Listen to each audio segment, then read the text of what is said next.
Hey guys, it's your girl Kindy. Fallout is honestly one of my favorite game franchises of all time. The stories are really well written, the gameplay is always really great, and I just really love being able to make choices that actually have an effect on the world and you actually see the results of them.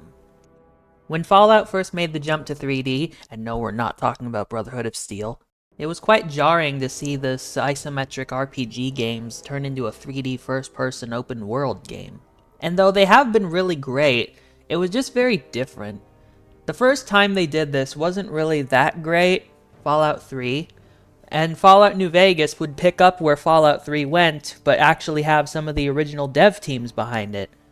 However, most people overlook Fallout 3, and I honestly think it's one of the best entries in the series, if you don't count the classics. Personally, I like to group Fallout into two different categories, the classics and the moderns. In the classics area, we have Fallout 1, 2, Tactics, Sonora, Nevada, 1.5, and a bunch of other games that use this isometric RPG style that Interplay created. And then in the modern era, we have Fallout 3, New Vegas, New California, The Frontier, 4, 76. Sorry, when I say that, a really bad taste comes in my mouth. For the longest time, Fallout 3 wouldn't work on Windows 10, as it required a DLL file that was only used from Microsoft's cancelled game service, Games for Windows Live. So it was trying to look for this file from this now discontinued software, and it just wouldn't boot without it. So for the longest time, Fallout 3 just flat out wouldn't work on modern systems. If only there was a way to play it, but without all of the problems it had on launch, and in a much better version of the engine. I think we all know where this is going, so let's just skip to the end.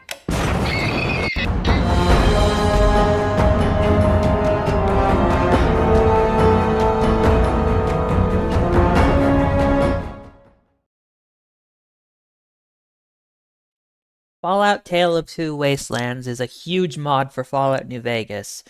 It aims to port Fallout 3 into Fallout New Vegas, using all of the improvements from New Vegas such as true iron sights, bug fixes, and a whole bunch of other things. How is this possible, you may ask? Well, Fallout 3 and New Vegas use the same engine, the Gamebryo engine, and New Vegas already reuses a lot of assets from Fallout 3, so a team got together and managed to port Fallout 3 into New Vegas. New Vegas uses a more modern version of the Gamebryo engine, and the team had way more experience with it. While Fallout 3 was one of the first games to use the Gamebryo engine, it wasn't as refined as New Vegas was. So, thus, it had more bugs than New Vegas did, because the engine was older and didn't have as much experienced people working behind it.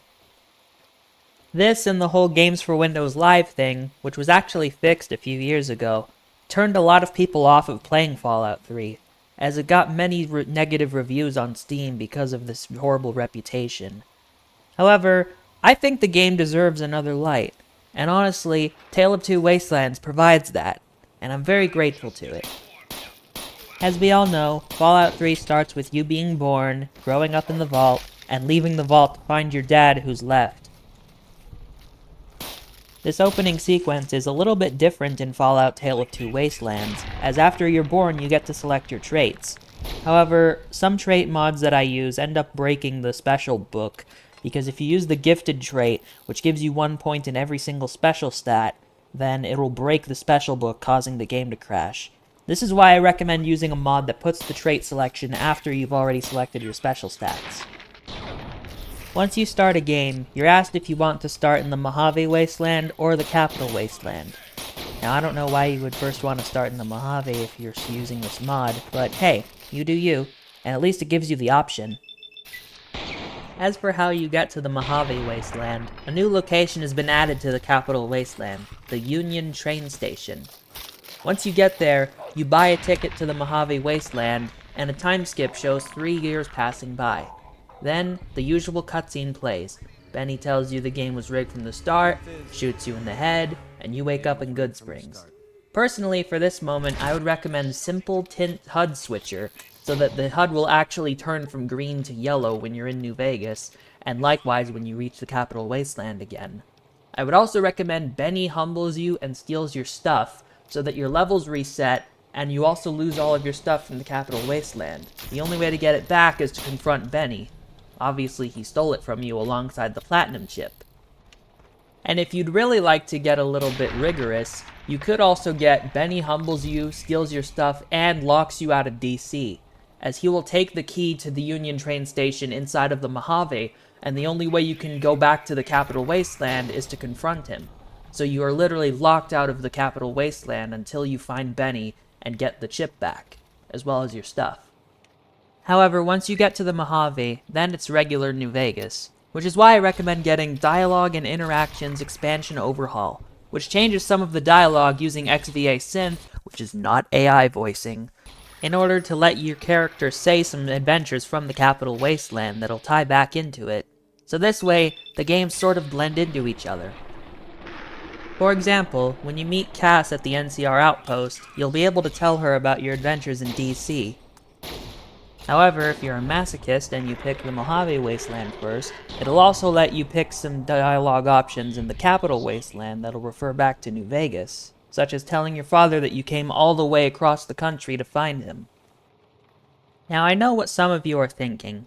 What sort of gameplay changes does New Vegas bring to Fallout 3? Well, New Vegas has a refined skill check that doesn't use a percentage and instead uses a set value that you need to have in your skills. So example, in Fallout 3, you had a certain percentage chance to complete any sort of speech check, and that would increase the higher your speech skill was. So in theory, you could have an awful speech skill and just keep resetting your save over and over again until you pass the speech check. In Fallout New Vegas, you actually have to have a set amount of speech skill to be able to pass the speech check. So example, you can't save scum your way through the speech check, you actually have to go level up your speech skill. Now I know what some of you are thinking. What about some certain Fallout 3 mods? Will those be compatible with New Vegas? While they won't be compatible, a whole bunch of Fallout 3 mods have been ported over to Tale of Two Wastelands, such as Rebuild the Capital, Mothership Zeta Crew, Alton Ill, and a bunch of others.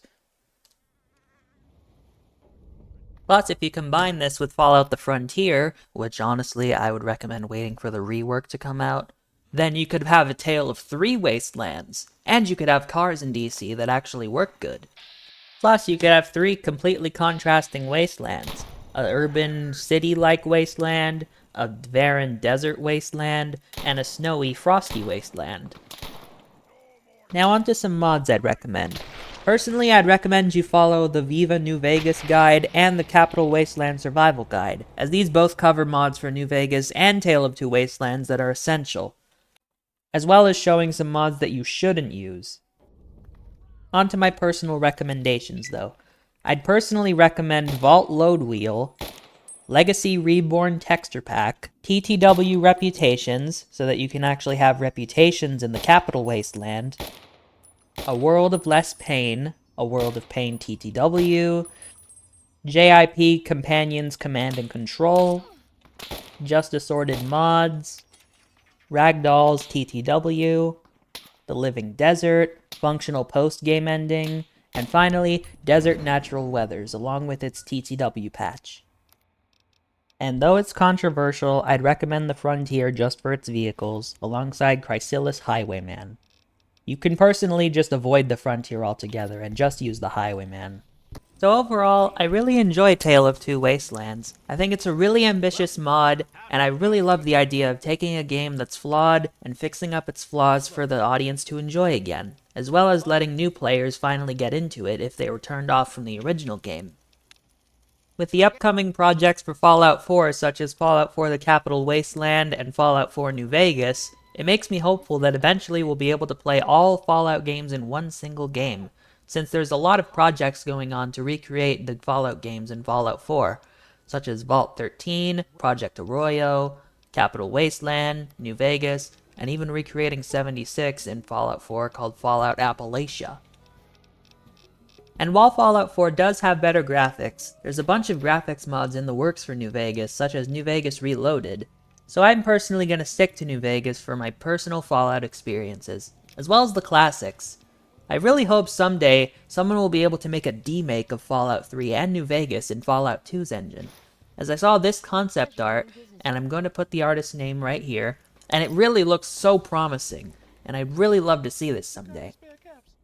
So, that's going to do it for this video. I hope you guys enjoyed. Be sure to like, subscribe, let me know what you guys want to see me do next time.